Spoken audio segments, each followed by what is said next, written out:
दोस्तों नमस्कार, कैसे हैं आप सब। मैं आपका डॉक्टर पवन मोटिवेशनल। आशा करता हूं आप परिवार सहित सकुशल होंगे। दोस्तों आज की कहानी शुरू करते हैं। आज की कहानी एक शिष्य की है जो सन्यासी बनना चाहता था। वो गुरुकुल में रहता था। गुरुकुल में और भी शिष्य रहते थे। वो अपने गुरुजी के पास जाता है और बोलता है कि गुरुजी मुझे सन्यासी बनना है। गुरुजी ने कहा बहुत अच्छी बात है, आदमी को सन्यासी भी बनना चाहिए। और गुरुजी के पास लगभग गुरुकुल में 500 से 700 जो भी शिष्य थे उनके, वो वहीं पे गुरुकुल में रहते थे। तो गुरुजी ने कहा कि पूछा उससे, शिष्य से, कि तुम कहने के लिए सन्यासी बनना चाहते हो या सच में तुम्हें सन्यासी बनना है।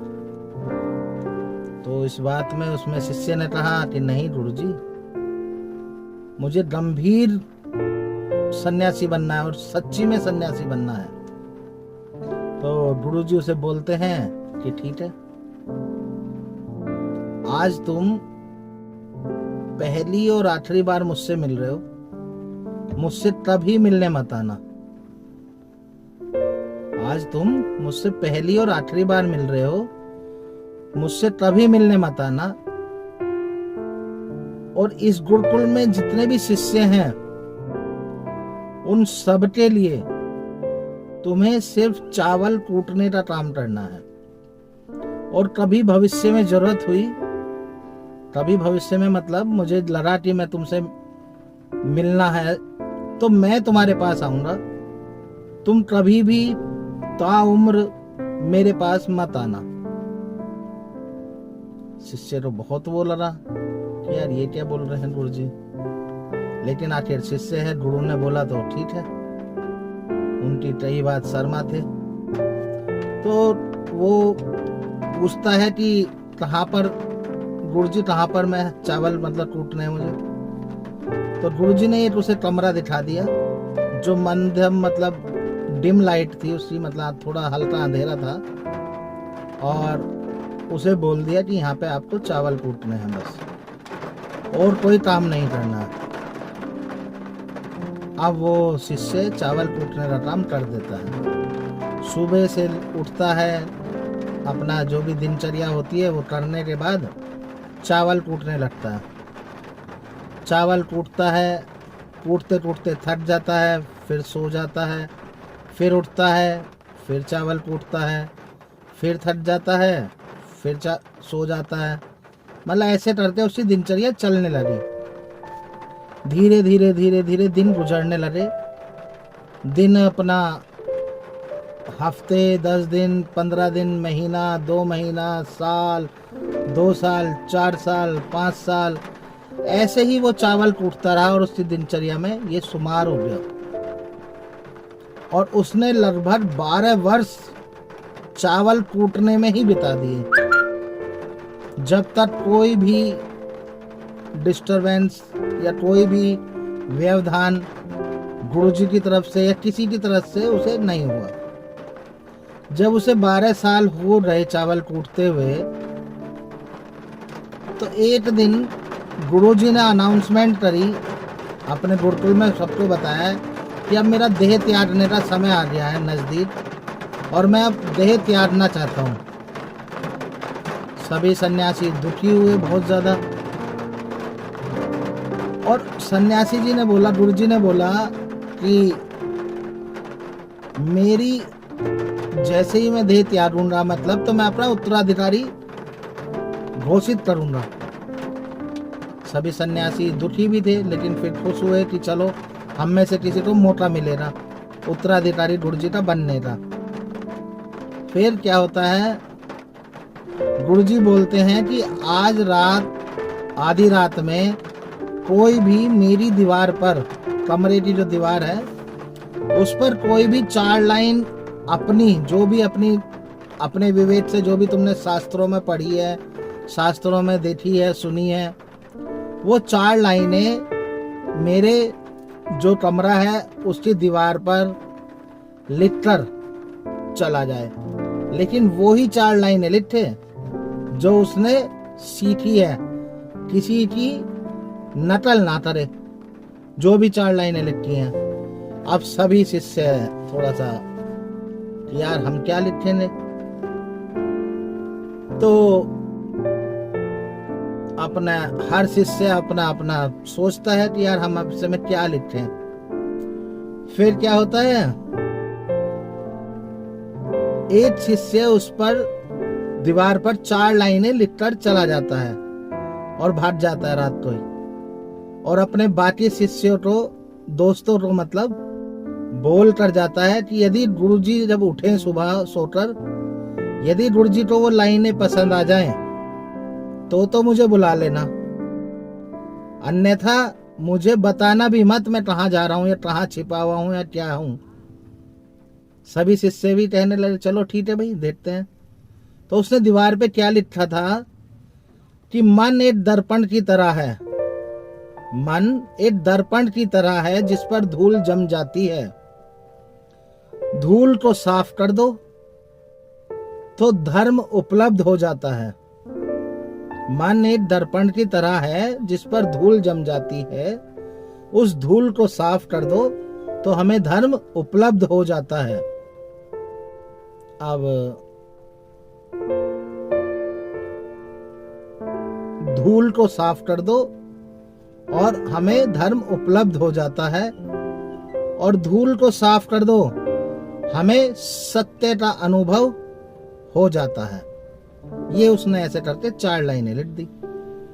अब अगले दिन सुबह गुरुजी उठते हैं और उठते ही वो 4 लाइनें पढ़ते हैं, तो एकदम क्रोधित हो जाते हैं, गुस्से में एकदम कि किस नालायक ने, मतलब उन्होंने अपनी जो भी भाषा में बोला होगा कि किसने ये मेरी दीवार पर ये गंदी चीज, मतलब गलत चीज लिखी है। अब सारे शिष्य परेशान, मतलब एक तरह से आश्चर्यचकित कि अच्छा तो लिखा है कि हमारे मन पर धूल जम जाती है, यदि धूल को हम साफ कर दें तो हमें सत्य का अनुभव हो जाता है और हमारा मन भी, हमें जो धर्म है वो भी उपलब्ध हो जाता है।